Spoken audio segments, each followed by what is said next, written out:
Hai kawan-kawan semua, ini Pak Tang. Malam ini saya mau kongsi dari surat 1 Yohanes. 1 Yohanes bab 2 ayat 12, 13, 14. Okey, izinkan saya baca. Kalau ada Alkitab ikut sahaja. 1 Yohanes bab 2 ayat 12 mula. Anak-anakku, aku menulis kepadamu kerana dosamu telah diampunkan atas nama Kristus.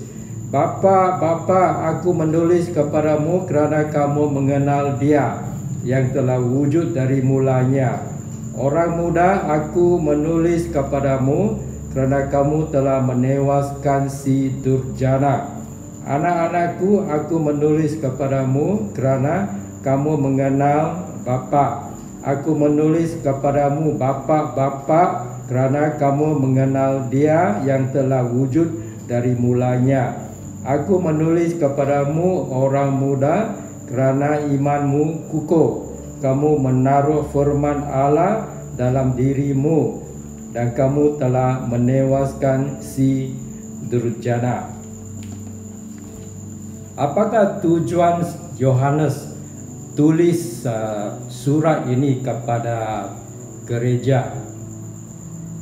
Jadi untuk faham apakah tujuan Yohanes di sini, kita mesti faham atau tahu kandungan seluruh surat ini. Semua 5 bab ini kita mesti tahu apa dia kandungan. Okey, dia kandungan ialah macam ini. Yohanes tulis kepada orang Kristian. Orang Kristian yang mengenal Yesus Kristus, yang membawa kasih dalam makna yang baru. Apakah yang baru? Dari dulu, dari apa ini perjanjian lama pun mereka telah diajar untuk mengasihi sesama manusia. Jadi di sini apa yang baru ialah Yesus Kristus mengajar orang Kristian di perjanjian baru untuk mengasihi sampai mengasihi musuh. Dan lagi dahsyat, lagi baru, kasih yang paling tinggi ialah kalau seorang serahkan nyawanya kepada kawannya. Give your life for your friend.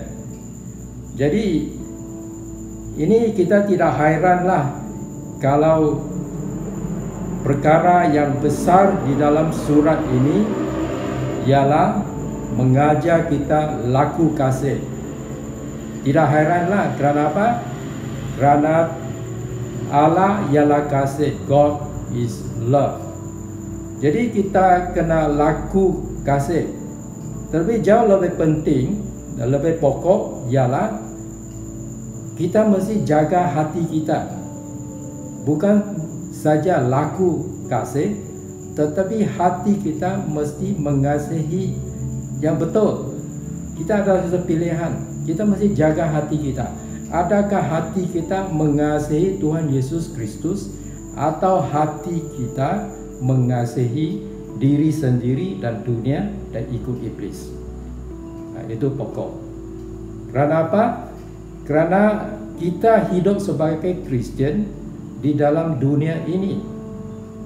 Dunia ini ialah bumi ini. Tapi apabila Alkitab pakai perkataan dunia, Alkitab bukan bermaksud bumi ini. Apa yang dimaksudkan oleh dunia ialah sistem duniawi yang mementingkan diri sendiri. Iblis mengajar kita atau menipu kita untuk dapat lebih banyak, lebih baik.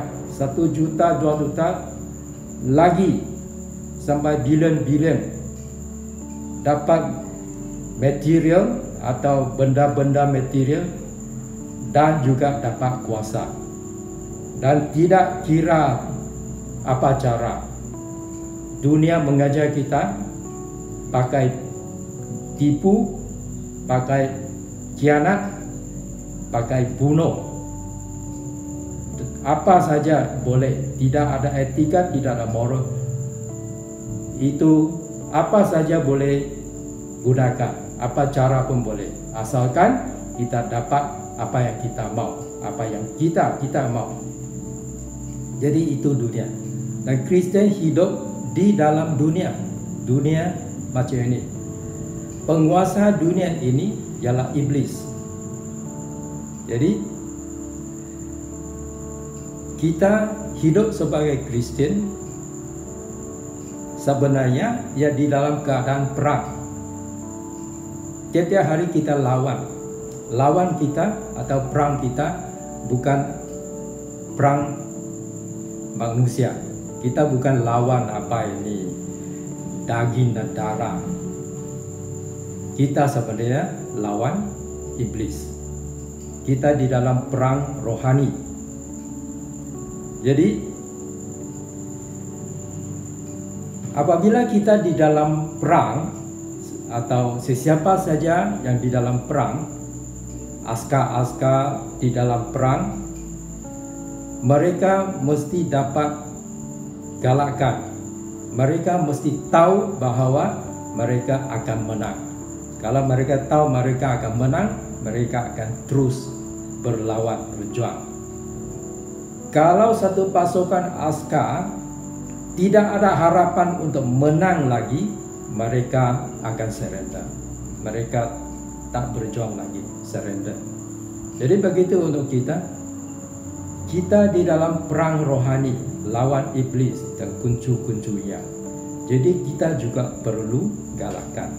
Dan di dalam 3 ayat yang saya baca tadi, Yohanes galakkan kita.